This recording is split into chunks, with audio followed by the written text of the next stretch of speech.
পশ্চিম বর্ধমান জেলার জামুরিয়া ব্লকের অন্তর্গত শ্যামলা অঞ্চলের খোট্টাডিহি গ্রামে বিগত 50 বছর পুরনো গৌরাঙ্গ মহাপ্রভুর মন্দির পুনঃপ্রতিষ্ঠা করা হলো।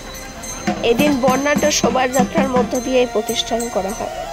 প্রায় 108 জন মহিলা সুসজ্জিত সাজে নিকটবর্তী অজয়নদ থেকে কলস যাত্রার মাধ্যমে জল আনায়ন, পরবর্তীতে বৈদিক মন্ত্র পাঠের মাধ্যমে হোমযজ্ঞের মধ্য দিয়ে গৌরাঙ্গ মন্দির পুনঃপ্রতিষ্ঠা করা হলো।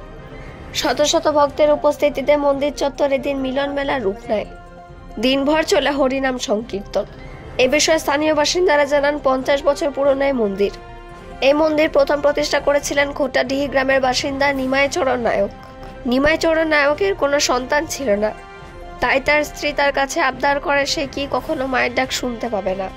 তখন নিমাই চরণ নায়ক তার স্ত্রীকে সান্ত্বনা দেয় এবং বলে যে শত শত গোপাল এখানে আসবে এবং শত শত ভক্তের চরণধুলি পড়বে স্থানে। তারপরে তিনি তার স্ত্রীর জন্য এমনকি পুরো খোট্টাডিহি গ্রামবাসীর জন্য গৌরাঙ্গ মন্দির প্রতিষ্ঠা করেন, এমনটাই জানা যায় স্থানীয়দের কাছ থেকে। এইভাবে দীর্ঘ 50 বছর ধরে গৌরাঙ্গ মহাপ্রভুর সেবা মহাসমারোহের সাথে হয়ে আসছে খোট্টাডিহি গ্রামে। জামুরিয়া থেকে জিৎ মিস্তা, রিপোর্ট নিউজে।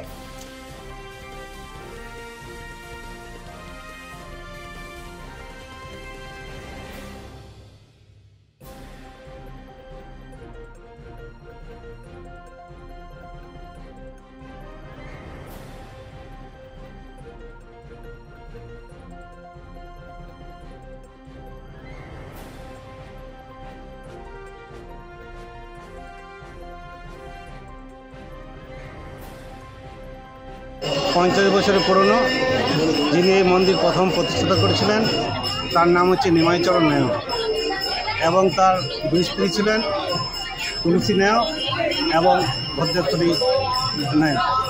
তাদের কোনো সন্তান ছিল না, তাই তার স্ত্রীর কাছে তারা আবদার করতো যে আমাদের কি কোনো সন্তান হবে না, আমরা কি কোনোদিন এই জীবনে মাটা শুনতে পাবো না। তখন নিমাই চরণ নায়ক বললেন যে শত শত গোপাল এখানে নৃত্য করলেন, শত শত গোপাল এখানে আসবে, শত শত ভক্তবৃন্দ এখানে আসবে। তাই তিনি কী করলেন না, সর্বসাধারণের জন্য খোট্টাডিহি গ্রামবাসীর জন্য এখানে তিনি মন্দির প্রতিষ্ঠা করলেন। এবং এখানে যারা মহাপ্রভু কিনেছিলেন তারা হয়তো স্বর্গ লাভ করছে, তারা নবদ্বীপ থেকে পায়ে হেঁটে অষ্ট ধাতুর মন্দির এবং অষ্ট ধাতুর মূর্তিটা এখানে এসেছিলেন, নিয়েছিলেন এবং প্রতিষ্ঠিত করেছিলেন। তারপর দীর্ঘদিন ধরে নিত্যসেবা এখানে চলতে থাকে। বর্তমান ব্যবস্থাতে এখানে সমস্ত ভক্তবৃন্দ দেখলেন যে না, মন্দিরটি নতুন করে পরিকল্পনা করা হবে, নতুন করে নির্মাণ করা হবে। তাই সমস্ত ভক্তদের সহযোগিতায়, গ্রামবাসী খোট্টাডিহির সহযোগিতায় এই মন্দিরটি পুনর্নির্মাণ করা হলো। আপনার নাম পরিচয়? নারগোপাল পাত্র।